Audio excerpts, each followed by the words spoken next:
Alam niyo ba mga ante, meron ako nakita dito sa TikTok na napakamura niya at napaka-quality. Pwede ito sa Android at saka sa mga iPhone ang cellphone ay talaga naman ay compatible na compatible yan. Ito ay earphone ng Veneer. Ito ay smart touch na siya, wireless at saka waterproof. Wow, waterproof na siya. Kahit nag-outing, pwedeng pwede ito. Hindi ka mag-aalala na baka mabasa, di ba? Napakaganda naman nito earphone na to by Veneer. Tingnan natin, buksan pa natin dito sa loob.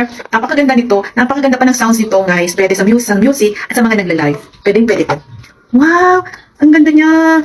Tingnan nyo. Oh, ganyan yung kanyang earphone. Socialin. O sa mga mahilig din ng mga earphone. O yan. Ang ganda naman niya. Yan ha. Suot ko muna yan. O diba? Social. Bongga. At ito pa.